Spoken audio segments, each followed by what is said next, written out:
The Ten Commandments. The Catholic Ten Commandments are a summary of the conditions of a life freed from the slavery of sin. Catechism, 2057. They must be understood in relation to the law of love, love of God and love of neighbors summarize all of Catholic morality. The law of love is also the first principle and source of the moral law. It contains all the law and the prophets, Matthew 22:40. The Catholic Ten Commandments are a description of the minimum that love requires. While the entire Judeo-Christian tradition uses the same scriptural content for the Ten Commandments, their exact division and numbering varies. The Catholic tradition uses the division of the commandments established by St. Augustine. Here are the Catholic Ten Commandments. 1. I, the Lord, am your God. You shall not have other gods besides me. What or whom do you worship? The only person you should worship is God. When God is the center of your life, the one you serve, honor, and aim to please, the rest of your moral and spiritual life falls into place. Remember that God is all-powerful, omnipotent. This commandment also forbids transferring power that belongs only to God to any person or thing, such as good luck charms, horoscopes, fortune-telling, etc. 2. You shall not take the name of the Lord, your God, in vain. Think for a moment about Jesus being tortured and crucified for the sake of your salvation. Then think of the times you've cursed his name, spoken badly about the Catholic faith, or blamed God for your unhappiness. These are examples of taking the name of God in vain. God should always and only be revered and praised with our speech. 3. Remember to keep holy the Lord's Day. Being a practicing Catholic requires action. Our worship of God has to be put into regular practice by attending Sunday Mass or Saturday Vigil, or else our connection, faith, and relationship with our Father fades away. The worship of God on Sunday should be an integral part of our lives. Unfortunately for many, Sunday is viewed as a day off from work and school when we can sleep in, relax, or do something fun, not go to church. 4. Honor your father and your mother.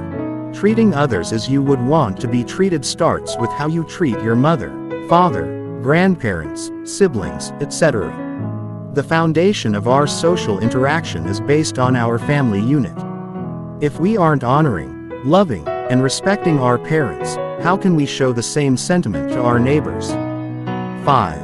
You shall not kill. Our faith teaches us that life belongs to God. Society has evolved in such a way that many believe that if you can find a legitimate reason to take a life, then it's okay. There are exceptions, of course, such as self-defense. This commandment and the Bible remind us that the Lord kills and brings to life, he brings down to Sheol and raises up. 1 Samuel 2:6. You shall not commit adultery. Adultery existed thousands of years ago and exists today. Ask yourself, do I respect the physical and sexual dignity of my spouse and of myself? Marriage is to be held in honor among all, and the marriage bed is to be undefiled. For fornicators and adulterers God will judge. Hebrews 13:4. Marriage is a union established by God, so to commit adultery is to sin against your spouse and God. 7. You shall not steal. This refers to stealing anything tangible and intangible that doesn't belong to you. Do you keep the extra change a cashier gives you by mistake? Take credit for someone's hard work at the office or claim someone's great idea as your own? Have you cheated on your taxes? St. Thomas Aquinas took this commandment a step further, when in his collection of writings he stressed that you're violating this commandment when you steal someone's good name, by saying or writing things that are unfair or untrue. 8. You shall not bear false witness against your neighbor. How often have you gossiped about someone, slandered someone, judged someone's actions, betrayed someone's confidence by sharing personal information, stayed silent when others were speaking unjustly about someone? Imagine what the world would be like if no one ever used social media and the comments section of news sites to tear people apart, spread rumors, or insult them. 9. You shall not covet your neighbor's wife. In addition to the commandment, You shall not commit adultery. God is reminding us of the slippery slope we place ourselves on when we covet, or desire or want someone else's spouse, even if we don't plan on acting on our impulses. But I say to you, everyone who looks at woman with lust has already committed adultery with her in his heart. Matthew 5:28-10. You shall not covet your neighbor's goods. Keeping up with the Joneses is exactly what this commandment warns against. It's easy to fall into the trap of comparing our lives with those of others and making it our goal to have what everyone else has. Social media makes it even easier to fall into this envy trap, making us envious of everyone else's cars, vacations, relationships, etc.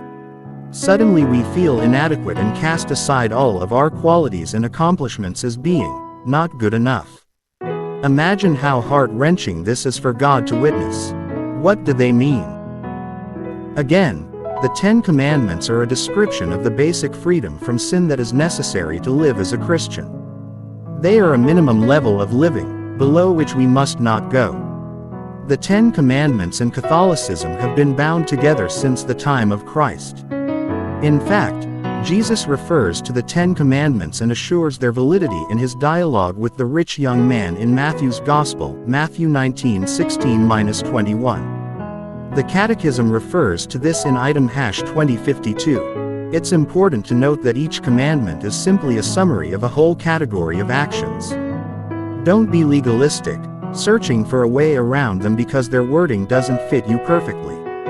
For example, bearing false witness against your neighbor covers any kind of falsehood, perjury, lying, slander, detraction, rash judgment, etc. The Catholic 10 Commandments are linked together to form a coherent whole.